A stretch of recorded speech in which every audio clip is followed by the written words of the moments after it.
So me and my friends decided to make a horror co-op game inspired by Phasmophobia and Lethal Company. But hold on, I don't know what you're gonna say.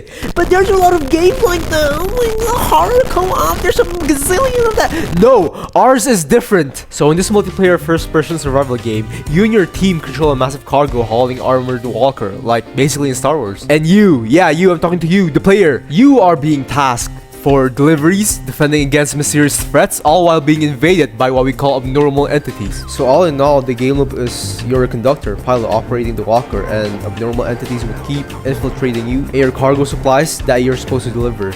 But that's not all. Along the way, you will get warnings that an entity has appeared in the walker, which indicates that, well, something bad has happened, but you don't know exactly what. In every session, there's going to be the main entity, which is like the boss entity that will infiltrate the walker, and this entity is very different from the other entities. When this entity infiltrates the walker, there's an entry alert, but you don't actually know if it's the main one or the normal entity. But what's different from the main AE and non-AE main AE is that the main AE would leave hints. For example, I have this AE called Meat Amalgamation, and this entity will leave marks all over the map when he infiltrates. But each main AE has its own hints, and it will leave it around the walker interior. This is where one of the game loops come in. You and your team have to figure out from which AE these hints belong to, and every main AE has their own way to counter it. All this while avoiding the main AEs and maintaining the walker. That's your goal. Okay, now, you're probably curious about how many main AEs are there? Well, 5. Okay, yeah, I know that's not a lot for now, but remember, we're still in development. So first off, we have the meat amalgamation.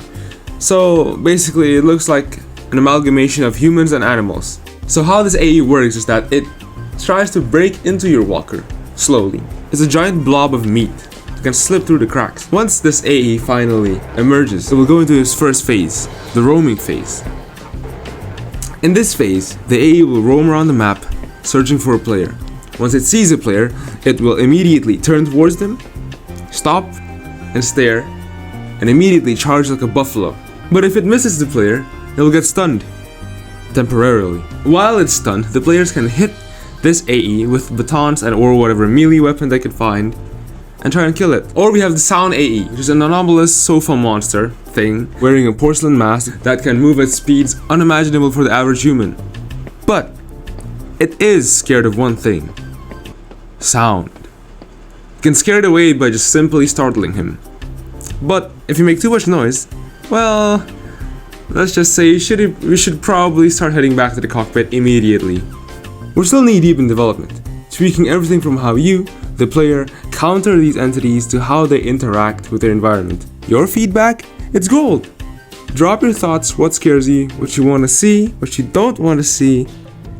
Hey man, today we're gonna look at the 3D model for the game Walker. Alright, so the mask is taking inspiration from the Japanese Oni mask.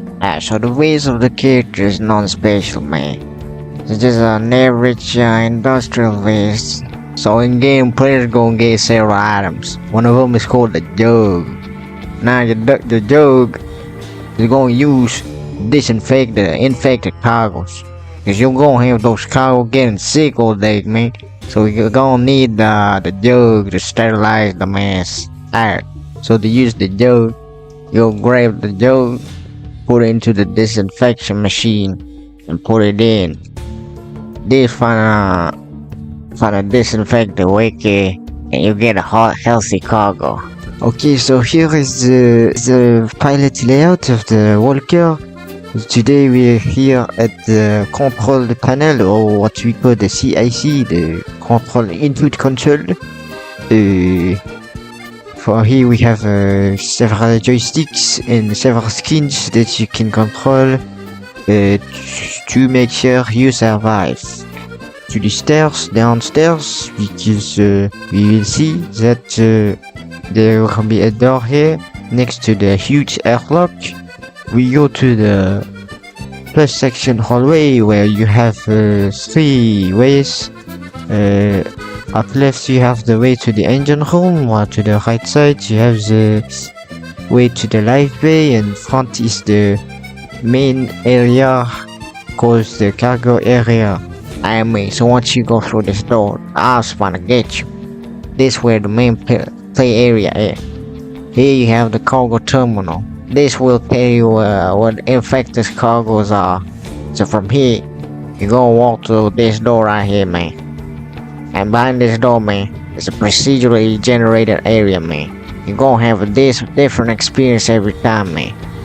Alright, once you go here, there'll be different cargo racks here, man. Alright, so the rooms right now are still gameplays, man. They're not procedurally generated right now. But we'll change that soon enough, man. Okay, so here we go to the engine room. There will be a lift here, a walk-in pocket lift. And then we go down there to the engine room. Here we take a short walk. And if you go here, you... it's empty. Alright, man, so when we go here, man, you gonna see the engine room right here, man. You go here to the hole right here. You gonna put some items in it to start the walker, man. And then you're gonna go to this console and start up the walker. Alright, man, so right here is the water bay room. This is where you keep the waters at. Like to keep the population alive. I'm gonna need to transport this big ass thing to the other cities, man.